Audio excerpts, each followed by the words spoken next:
आप सभी का हमारे चैनल में बहुत बहुत स्वागत है। मेरी सभी बहनों को वट सावित्री व्रत की पूजा की ढेर सारी शुभकामनाएं।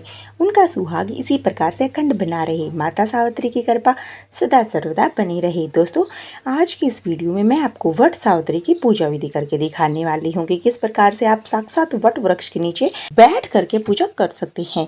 क्या क्या सामग्री आपको वहाँ पर लेके जानी होती है, फिर आपको कैसे पूजा करनी है, पूजा के क्या नियम होते हैं और पूजा करने के बाद में हम सामग्री का क्या करते हैं। इससे पहले मैंने वट सावित्री पूजा की सामग्री की वीडियो पहले डाल चुकी हूँ, आप चैनल पे जा करके उसको जरूर देख ले, ये काफी हेल्पफुल रहेगा आपके लिए।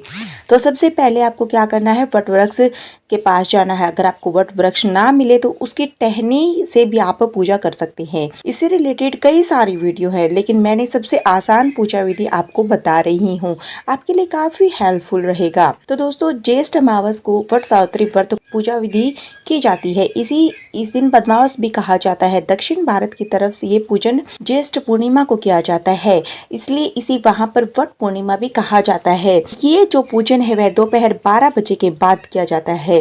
तब तक हमें एकदम निर्जला और निराहार रहना होता है। लेकिन यदि आपको कोई प्रॉब्लम है तो आप उसे दूध, चाय, फल आदि खा पी कर भी कर सकते हैं। आपको 16 श्रृंगार अच्छे प्रकार से आपको 16 श्रृंगार करने हैं। मेहंदी लगानी है, महावर, आलता और जितना ज़्यादा हो सके उतना श्रृंगार करें। आप अपनी शादी का जोड़ा भी पहन सकते हैं। तैयार होने के बाद में आप वट वृक्ष के पास जाए। यदि आपको वट वृक्ष के पास किसी भी प्रकार की कोई गंदगी आदि दिखाई देती है तो आप वहाँ पर इस प्रकार से सफाई अवश्य कर ले। तो देखिए, वट वृक्ष का पूजन मैं यहाँ पे करने आई हूँ। तो दोस्तों, दक्षिण भारत में यह त्योहार पूर्णिमा यानी ज्येष्ठ पूर्णिमा को किया जाता है। उत्तर भारत में यह अमावस के दिन किया जाता है। पूजा के नियम, पूजा विधि अच्छे से बता रही हूँ। इसके बाद में देखिए, श्रृंगार किया जाता है। वट वृक्ष के पत्तों से आप माला बना सकते हैं या फिर आप अपने बालों में सजा सकते हैं, लेकिन इतना ध्यान रखिए कि आप वट वृक्ष का पत्ता जरूर लगाए। उसके बाद में देखिए, आप सुहाग की चुनरी ओढ़े। आपके पास अगर पिलिया है तो आप पिलिया भी ओढ़ सकते हैं, वरना सुहाग की चुनरी तो आप जरूर ही ओढ़े। यह काफी शुभ माना जाता है। इस प्रकार से देखिए, मैंने चुनरी ओढ़ ली। तो दोपहर 12 बजे के बाद में ही यह पूजन किया जाता है। तो पहले हमने थोड़ी साफ सफाई यहाँ पे कर ली। तो उसके बाद में देखिए, यहाँ पर जल का छींटा लगा देंगे। जो भूमि है उसको हम शुद्धिकरण कर लेंगे थोड़ा सा। इस प्रकार से देखिए, मैंने वट वृक्ष के नीचे सारी भूमि शुद्ध कर ली है। उसके बाद में हमें वट वृक्ष का इस प्रकार से फेरी देते हुए जल चढ़ाना होता है। यहाँ पर आप चाहे तो देखिए, बाल्टी से बहुत ज्यादा भी जल अर्पित कर सकते हैं। इस जल में आप दूध भी मिला सकते हैं, कच्चा और कुछ मीठा भी मिला ले। इस तरीके से हमें फेरी देनी होती है। तो ये व्रत है, यह सुहागिन स्त्री अपने सुहाग लंबी आयु के लिए करती हैं और अपने पति की यश, कीर्ति, उन्नति के लिए, संतान के लिए भी करती है और सुखी संपन्न दाम्पत्य जीवन के लिए भी करती है। शास्त्रों के अनुसार यह व्रत सबसे पहले माता सावित्री ने अपने पति के प्राणों की रक्षा के लिए किया था, इसलिए हम इसे वट वृक्ष का पूजन भी कहा जाता है। इसकी एक रिलेटेड वीडियो भी मैं आपको दे रखी है, आप जा करके वह देख सकते हैं मेरे चैनल पर। मैंने सबसे पहले भूमि का शुद्धिकरण कर लिया है। इसके बाद हम स्वास्तिक बना ले। एक कलश की स्थापना करें, मिट्टी का कलश बनाए, क्योंकि ये कलश हमें यहीं पर छोड़ना होता है। कलश के अंदर जल भरे, उसके अंदर लौंग, इलायची, सिक्का, सुपारी, हल्दी की गांठ और अक्षत दुर्वासा दल इस प्रकार से 5 पल्लव लगा लेंगे और एक पत्र रख के उसमें थोड़े काले तिल दल इसके ऊपर हम रख देंगे। इसके ऊपर हम दिया रखेंगे, देव कलश बना लेंगे। आप चाहे तो यहाँ पर नारियल भी रख सकते हैं कलश में आप। और मैंने यहाँ पर देखिए, वट वृक्ष का पत्ता लेकर उसके ऊपर सुपारी से गणेश जी की और गोबर से गौरी माता की स्थापना की है। और जो हमारे वट सावित्री की जो पुस्तक होती है ना, जो कथा की पुस्तक होती है, वह भी आप यहाँ पर विराजमान करें। वट सावित्री का पूजन करने के बाद में देखिए, जल से सभी को हम स्नान करा देंगे। गौरी सर्वप्रथम गणेश जी का पूजन करेंगे। उसको स्नान करने के बाद में सभी को हम वस्त्र स्वरूप कलेवा सभी को हम अर्पित कर देंगे। इस प्रकार से देखिए, वस्त्र स्वरूप मैंने कलेवा सभी को समर्पित कर दी, क्योंकि देखिए आज विशेष रूप से वट वृक्ष का पूजन किया जाता है, तो उन्हें मैंने जनेऊ अर्पित किया है। उसके बाद में तिलक करेंगे। वट वृक्ष में ब्रह्मा, विष्णु, महेश तीनों का यहाँ पर वास माना जाता है। तो तीनों का ध्यान करते हुए आप उनका पूजन करें। तो आप देखिए, त्रिदेव की मूर्तियां रख सकते हैं। यहाँ पर मैंने मिट्टी बना करके और तीनों त्रिदेव की मूर्तियों को यहाँ पर स्थापित कर दिया। जैसे कि वहाँ सरस्वती, महालक्ष्मी और गौरी मैया की जो हमने यहाँ पर स्थापना ऑलरेडी की हुई है, तो उनका भी आप विधि विधान से पूजन कर सकते हैं। वैसे बेसिकली आज के दिन वट वृक्ष का ही सर्वप्रथम मुख्य रूप से पूजन किया जाता है।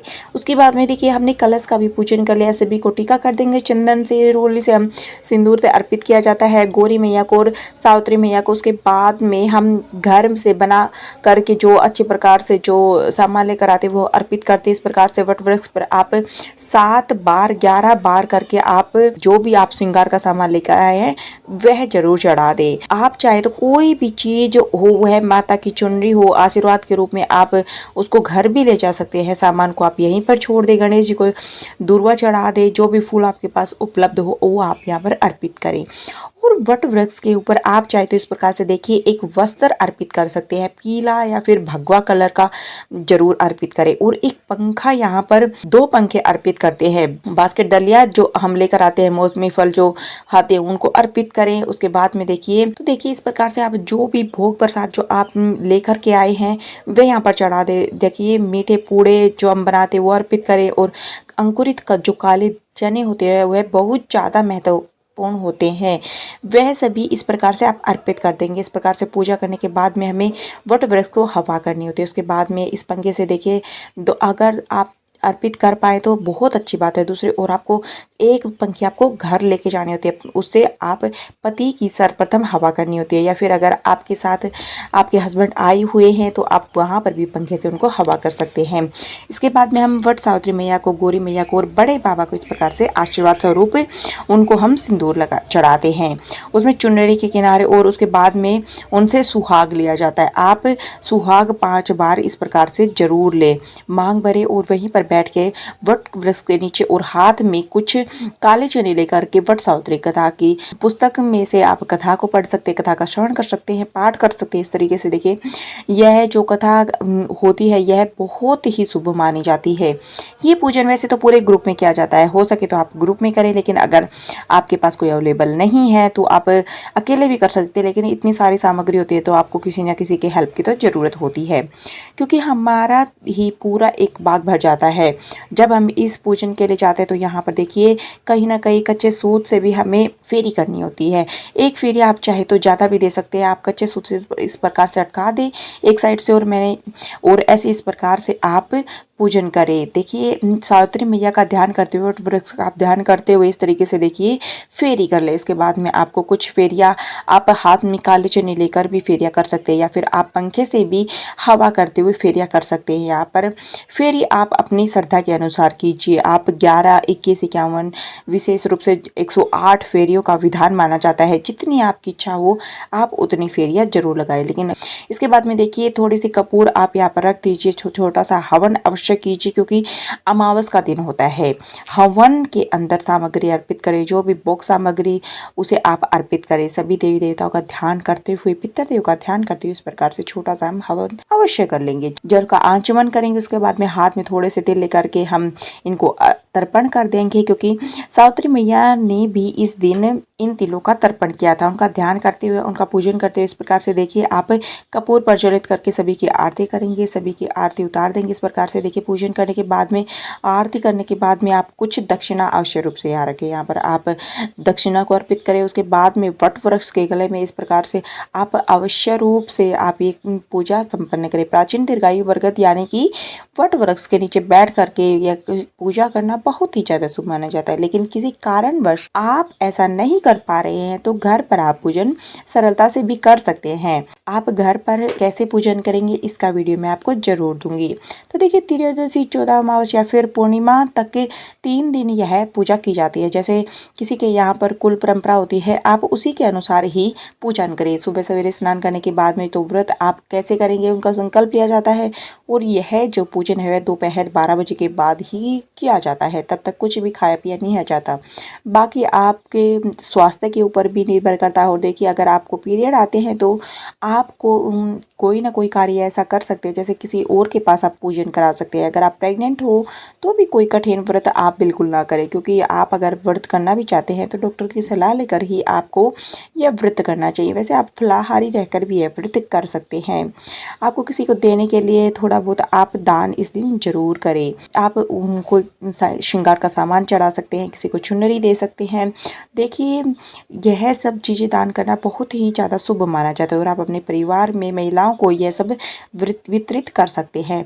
और अपने पति के लिए आप कुछ ना कुछ अवश्य रूप से यहाँ निकालें। कोई भी वस्त्र निकाल सकते हैं या फिर आप पैंट शर्ट निकाल सकते हैं, कोई ऐसी चीज़ निकाल सकते हैं। उसके बाद में देखिए, हमें आशीर्वाद लेना होता है। पूजन सामग्री होने के बाद में यहीं पर वट वृक्ष के नीचे पारण किया जाता है। पारण करने के लिए देखिए, घर से एक बोतल लेकर के आप फिर मंदिर में के जल ले ले, वहां से वट वृक्ष के नीचे फले हुए होते हैं तो उन्हें भी कहीं ना कहीं पारण में यूज किया जाता है। बरवंटियां होते हैं, उनको चबाया जाता है पानी के साथ, या फिर आप काले चने निकल सकते हैं इस व्रत का पारण करने के लिए। छोटे छोटे जो फल होते हैं उनसे भी व्रत का पारण किया जाता है। जल पिया जाता है। यहीं पर कोई खाली जल पीकर भी इस व्रत का पारण कर सकते हैं। इसके बाद में दोस्तों जान लेते हैं कि यहाँ पर जो हमने पूजा सामग्री अर्पित की है उसका क्या करना होता है। तो देखिए, 2 पंखी अर्पित की जाती है, तो एक पंखा आपको छोड़ना होता है, दूसरा आप घर ले जाते हैं, क्योंकि उससे आपको सर्वप्रथम अपने पति को हवा करनी होती है। कलश मिट्टी का इसलिए बना जाता है क्योंकि उसे छेड़ा नहीं जाता, तो इसलिए कलश को हम यहीं पर छोड़ के जाएंगे।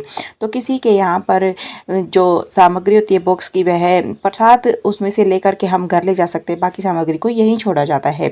कथा पुस्तक आप सभी अपने घर लेकर जाएं। अगर आप बर्तन लेकर आए हैं तो उनको भी आप अपने घर पर लेके जाए। श्रृंगार के सामग्री थोड़ी सी आप अपने के लिए लेके जा सकते हैं, बाकी यहीं पर छोड़नी होती है। देखिए, जो भी यह सामान होता है वह आप पंडित जी को भी दान कर सकते हैं, ना तो दक्षिणा के रूप में आप यहाँ पे भी छोड़ सकते हैं। उम्मीद करती हूँ आपको मेरी ये वीडियो काफ़ी यूज़फुल लगेगी, काफ़ी हेल्पफुल लगेगी।